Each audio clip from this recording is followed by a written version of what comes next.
le cyclone était prévisible et le cyclone a suivi sa trajectoire. On a essayé de se préparer pour que le cyclone nous trouve vraiment dans une préparation pour qu'il ne puisse pas nous dévaster. Mais il a été fort, le cyclone. Hein. Il a été fort.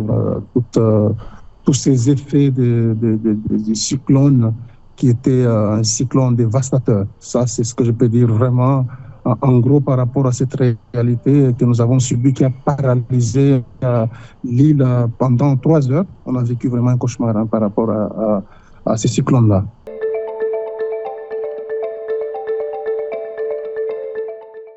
Avant le cyclone, il y a eu toute une préparation. La préparation au niveau de la population pour bien comment se comporter pendant le passage du cyclone. Et ça a été annoncé bien avant. Les gens se sont préparés. Mais vous savez, toujours dans la préparation, il y en a qui disaient que non, voilà, ça allait passer. C'est comme chaque fois quand on avait les cyclones, ils passaient non loin de chez nous, mais pas nous attaquer. Et donc, quand le cyclone est arrivé, ça a été un désastre. Hein.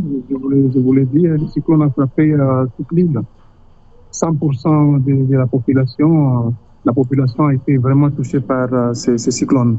Pour moi, j'ai l'impression que nous sommes encore un peu paralysés, touchés encore par cet événement. On ne s'est pas encore remis. Je crois que petit à petit, on pourra arriver à se remettre. Mais on revit encore. On voit le passage du cyclone, tout ce qu'il a dévasté, détruit des maisons, des tôles. Parce qu'on est dans un climat de désolation. On est désolé, on s'est dit, mais c'est comme une carte postale de désolation, de tristesse. C'est pas Mayotte qu'on a connu, mais c'est une autre Mayotte. Donc l'état d'esprit des Mahorais, mais les Mahorais sont un peu découragés, sont un peu abattus, pas un peu, mais abattus par cette situation. Et donc il faut arriver à remonter le moral, surtout à reconstruire cette île. Donc au niveau de l'église ici, nous attendons les paroissiens. On ne va pas arrêter de prier parce que pour nous c'est important que nous puissions nous armer encore spirituellement pour affronter cette réalité l'après-cyclone.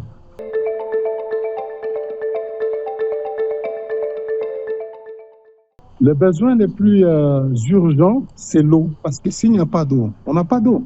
Je viens tout à l'heure devant ma cure là, il y a des gens qui défilent, qui passent, qui demandent de l'eau. Donc je trouve que c'est important que nous ayons de l'eau. L'eau est vitale et capitale. Parce que sans eau, c'est le choléra et d'autres maladies. Donc la population a besoin de l'eau. Et de l'électricité aussi. Voilà, ce sont des besoins. Pour le moment, on a besoin de ces deux réalités-là qui sont des réalités pour moi fondamentales hein, pour notre vie. Des réalités par rapport à tout être humain. Nous allons essayer de nous organiser, de réunir tous les paroissiens parce qu'on sait pour le moment, on n'a pas de connexion, on ne peut pas arriver à contacter tout le monde, il n'y a pas de réseau, pas de courant, donc ça pose quand même un problème de communication. Et après, notre problème, ça sera l'accompagnement. Je sais que certaines familles ont été traumatisées et c'est là aussi le soutien de l'Église qui doit être là sur cet aspect spirituel. Comment il faut arriver à accompagner cette population blessée par ce cyclone dévastateur qui a détruit pratiquement cette île.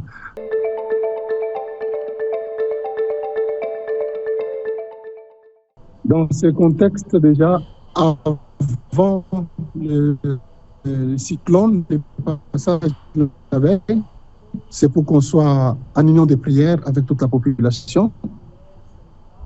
Et le message que j'envoie très fort, c'est dans cette réalité, il n'y a pas les plus forts, il n'y a pas les plus faibles. Il n'y a pas de réfugiés, il n'y a pas, je ne sais pas, de gens qui sont très bien, mais je crois que les messages les plus importants, c'est que nous sommes tous des êtres humains, frères et sœurs, et que le cyclone nous a frappés tous, sans exception aucune. Ça nous montre aussi qu'au niveau de notre manière de nous comporter, pour le moment, c'est la solidarité, la fraternité, c'est dit que voilà, nous pouvons combattre cette réalité, c'est pas l'entraide. Voilà le message de l'Église qui véhicule. Et puis, ce n'est pas parce que le cyclone nous a cloués par terre que nous allons rester là, mais nous devons nous relever et continuer notre mission, notre vie de chaque jour.